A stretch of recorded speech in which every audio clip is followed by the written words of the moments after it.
ಬರುತ್ತೆ ಇದು ಅಪೂರ್ವ ವಿಷಯ. ಇದು ವರ್ಣ ಬೇರೆ ಜಾತಿ ಬೇರೆ ಅನ್ನೋದು ಶಾಸ್ತ್ರದ ಆಳದಲ್ಲಿ ಅಧ್ಯಯನ ಮಾಡಿದ್ರೆ ಮಾತ್ರ ಗೊತ್ತಾಗೋ ವಿಷಯ.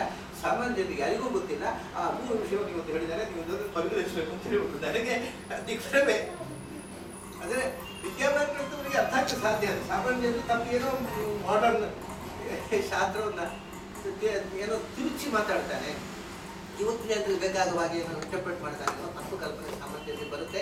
ಬಹಳ ಜನಕ್ಕೆ ಇವತ್ತಿಗೂ ಆ ಕಲ್ಪನೆ ಇದೆ. ಆದರೆ ವಿದ್ಯಾಮಾನ್ಯರು ಅವತ್ತು ಹೇಳಿದ್ರೆ ನೋಡಿ, ಇದು ಅಪೂರ್ವ ವಿಷಯ, ಶಾಸ್ತ್ರದ ಅತ್ಯಂತ ಅಪೂರ್ವ ವಿಷಯ. ಬಹಳ ಜನ ಶಾಸ್ತ್ರದವರಿಗೂ ಅರ್ಥ ಆಗದ ವಿಷಯ.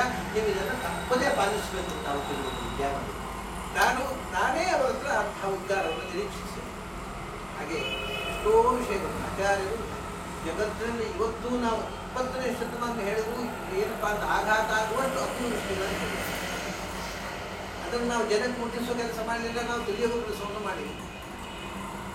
ಎಷ್ಟೋ ಸಂದರ್ಭಗಳಲ್ಲಿ ನಾನು ಹೇಳಿದೆ, ಇವತ್ತು ವಿಜ್ಞಾನ ಓದತಕ್ಕಂಥ ಮಂದಿ, ವೈಜ್ಞಾನಿಕವಾಗಿ ಚಿಂತನೆ ಮಾಡ್ತಕ್ಕಂಥ ಮಂದಿ ಆಚಾರ್ಯ ಒಂದು ಚಿಂತನೆ.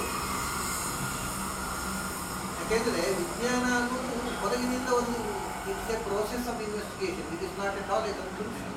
ಆದರೆ ಆ ಪ್ರೋಸೆಸ್ಸಿಗೆ ಒಂದು ಕನ್ಕ್ಲೂಷನ್ ಸಿಗಬೇಕಾಗಿದ್ದರೆ ನನಗೆ ಈಗ ಒಂದು ಮಾತು ನೆನಪಾಗೋದು ಯಾವಾಗ ಇವತ್ತು ಬರಲಿಲ್ಲ. ಲಾಸ್ಟ್ ಟೈಮ್ ಬಂದಿತ್ತು ಈಗ ಅಮೇರಿಕಾದಲ್ಲಿ ಡಾಕ್ಟರ್ ಮುಕುಂದ್ ಅವರು ನಂತರ ಯಾವಾಗಲೂ ಹೇಳಿದ್ರು, ಯಾಕೆಂದರೆ ನಾನು ಕ್ವಾಂಟಮ್ ಥಿಯರಿ ಮೇಲೆ ಥೀಸಿಸ್ಕೊಂಡು ಡಾಕ್ಟರೇಟ್ ಪಡೆದೆ. ಅದು ನನಗೆ ಕ್ವಾಂಟಮ್ ಥಿಯರಿ ಅರ್ಥ ಆಗಿರಲಿಲ್ಲ. ಅದು ಅರ್ಥ ಆದದ್ದು ಆಚಾರ್ಯ ಭಕ್ತರ ಶಾಸ್ತ್ರ ಓದಿದ ಮೇಲೆ.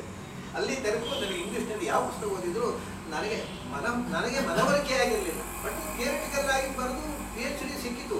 ನನಗೆ ಮನವರಿಕೆ ಆದದ್ದು ಆಚಾರ್ಯರ ಗ್ರಂಥಗಳನ್ನು ಓದಿದ್ರು. ಇದು ಇಂಥ ಅನೇಕ ವಿಷಯಗಳು, ಒಂದೆರಡಲ್ಲ, ಅನೇಕ ವಿಷಯಗಳು. ಆಚಾರ್ಯರು ಒಂದು ದೃಷ್ಟಿಯಿಂದ 13ನೇ ಶತಮಾನದ ಅತ್ಯಂತ ಕ್ರಾಂತಿಕಾರಿ ಸಾಮಾನ್ಯ ಜನರ ದೃಷ್ಟಿಯಲ್ಲಿ ಕ್ರಾಂತಿ. ಅದು ಬರೀ ಸತ್ಯ ಹೇಳುವ ಕಾಳಜಿ ಅಷ್ಟೇ. ಸತ್ಯ ಹೇಳುವ ಭರದಲ್ಲಿ ಆತ